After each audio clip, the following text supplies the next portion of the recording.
Hi friends, తమిళ్లో release అయిన fire cinema ఎలా ఉందో ఇప్పుడు చూద్దాం. ఫైర్ అంటే మంట. ఓ ఫిజియోథెరపిస్ట్ ఉంటాడు. ఓ రోజు రాత్రి ఒక అమ్మాయితో గడిపి పూల్లో స్నానం చేద్దామని దిగుతుండగా అతన్ని ఎవరో వెనక నుంచి కొట్టి కిడ్నాప్ చేస్తారు. వాడు కనపడకుండా పోతాడు.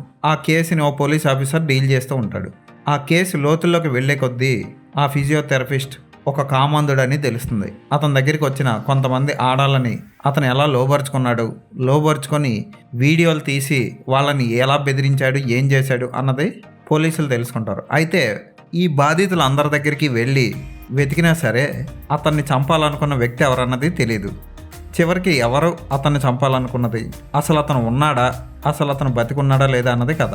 ఈ సినిమాలోని కొన్ని హాట్ సన్నివేశాలు శృతి మించి ఉండడం వల్ల ఇప్పటికే ఇంటర్నెట్లో హల్చల్ చేస్తున్నాయి. చాందిని తమిళరసన్ మరికొంతమంది హీరోయిన్లతో ఈ ఫిజియోథెరపిస్ట్ చేసే రొమాంటిక్ సీన్లు ట్విట్టర్లోను, ఫేస్బుక్లోను, వాట్సాప్లోను తెగ సర్క్యులేట్ అవుతున్నాయి. అవి అంత డెప్త్ ఉండవు, మరీ అంత బీభత్సమైన ఎక్స్ప్రెషన్స్ కూడా ఉండవు. కానీ సాంప్రదాయంగా ఉండే హీరోయిన్లు ఆ రొమాంటిక్ సీన్లో చూసి జనం బీభత్సంగా సినిమాలో ఏదో ఉందనుకొని వస్తారు.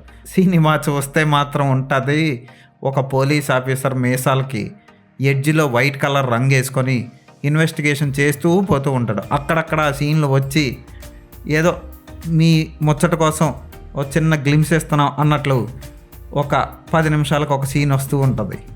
ఇక ఫిజియోథెరపిస్ట్ పాత్రధారి తన పాత్రకి 200% న్యాయం చేశాడని చెప్పాలి. అతనికి రాసిన సీన్లు మసాజ్ సీన్లే అవడం వల్ల అతను వాటిలో జీవించేసాడని చెప్పచ్చు. ఇక చాందిని తమిళరసన్, సాక్షి అగర్వాల్ మొదలగు హీరోయిన్లు రెచ్చిపోయి నటించారని చెప్పచ్చు. ఉన్న 2-3 రొమాంటిక్ సీన్లో వాళ్ళు జీవించారు. పెద్దగా కష్టపడకుండా నటించే ఆ సీన్లు అన్నింటిలోనూ కేక్ వాక్ చేశారని చెప్పచ్చు. ఇక ఫోటోగ్రఫీ యావరేజ్గా ఉంటుంది. సినిమా మాత్రం అంత గొప్పగా సాగదు. ఎందుకంటే ఆ ఫిజియోథెరపిస్ట్ మీద వాడు చేసిన పనులు చూసిన తర్వాత వాడిని చంపడమే కరెక్ట్ అని ప్రేక్షకుడు ముందే ఫీల్ అవుతాడు. దానివల్ల క్లైమాక్స్కి వచ్చేసరికి విలన్ ఎవరో తెలిసేసరికి అర్రే ఈడా విలను అన్న ఫీలింగ్ మనకు రాదు. ఎవడో ఒకటి చంపేళ్లే అన్న ఫీలింగ్ వస్తుంది. కానీ చంపిన వ్యక్తి ఎవరన్నది చివరి వరకు సస్పెన్స్గా సాగదీశాడు దర్శకుడు. జేఎస్కే సతీష్ కుమార్ థ్రిల్లర్ని ఒక రకంగా చెప్పాలంటే పర్వాలేదు అనిపించేలా తీశాడు. ఫోటోగ్రఫీ యావరేజ్గా ఉంటుంది. బ్యాక్గ్రౌండ్ మ్యూజిక్ అంత గొప్పగా ఉండదు. ఈ సినిమాలో పెద్దగా కథగా చెప్పుకోవడానికి, అద్భుతమైన ట్విస్టులు ఉన్న స్క్రీన్ ప్లే ఉంది అనడానికి అంత సీన్ లేదని చెప్పొచ్చు. నెట్లో సర్క్యులేట్ అవుతున్న హాట్ సన్నివేశాలకు చూడాలి అనుకుంటే ఈ సినిమాను ఒకసారి చూడండి. ఈ సినిమాకి నేను ఇచ్చే రేటింగ్ 2/5.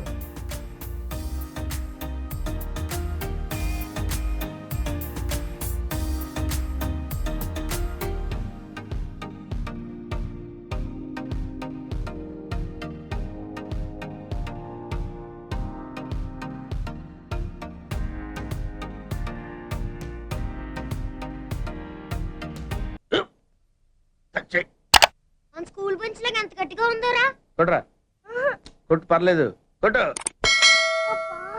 అబ్బా చైన్ పెట్టేసింది బాబాయ్. ఏంటి నువ్వు కొడతావా? కమా బిట్ మీ యార్. వద్దు బాబాయ్. వాణ్ణి నేను కొట్టడం లేదమ్మా, వాణ్ణే నన్ను కొట్టమంటున్నాను. నువ్వేం కంగారు పడక్కర్లేదు. అడుగుతావేంటి?